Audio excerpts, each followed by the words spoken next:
Jusqu'en mars de cette année, Joseph Waum, 55 ans, dirigeait une entreprise de transport scolaire qui transportait environ 150 élèves chaque jour et gagnait environ 3 200 $ par mois.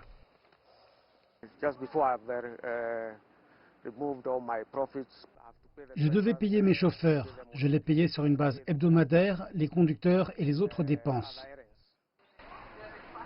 Après la confirmation du premier cas de Covid-19 dans le pays, les écoles ont été fermées dans le cadre des mesures adoptées pour enrayer la propagation du coronavirus. Après avoir épuisé ses économies, Joseph a été contraint de licencier ses employés. J'avais mis de côté un peu d'argent avec lequel j'ai pu subsister à mes moyens pendant environ 2 mois. Donc maintenant, je compte sur des amis qui m'aident. De nouvelles données publiées par le Bureau national des statistiques du Kenya montrent que le chômage dans le pays a grimpé à 10,4% en juin contre 5,2% en mars lorsque le premier cas de Covid-19 a été détecté. Le rapport poursuit en disant que le niveau de chômage a fortement augmenté parmi les jeunes de 20 à 29 ans alors que des employeurs comme Joseph se sont précipités pour réduire les frais d'exploitation.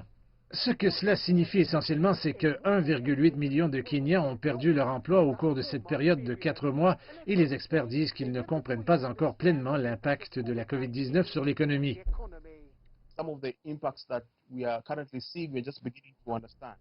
Certains des impacts que nous constatons actuellement, nous commençons à peine à comprendre. Nous savons que certains secteurs ont été dévastés et ce qui nous vient à l'esprit, c'est le secteur de l'hôtellerie et du tourisme.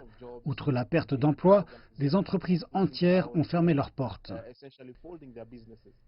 Ils préviennent que l'impact se fera probablement sentir pendant longtemps.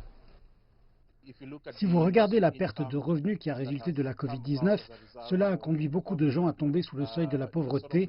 Et deuxièmement, si vous regardez la production et la distribution de nourriture, la perturbation provoquée par la Covid-19 a entraîné l'augmentation des prix et un coût de la vie plus élevé.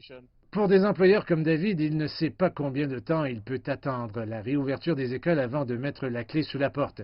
Cette incertitude ne peut pas être de bon augure pour ceux qui espèrent retrouver leur emploi.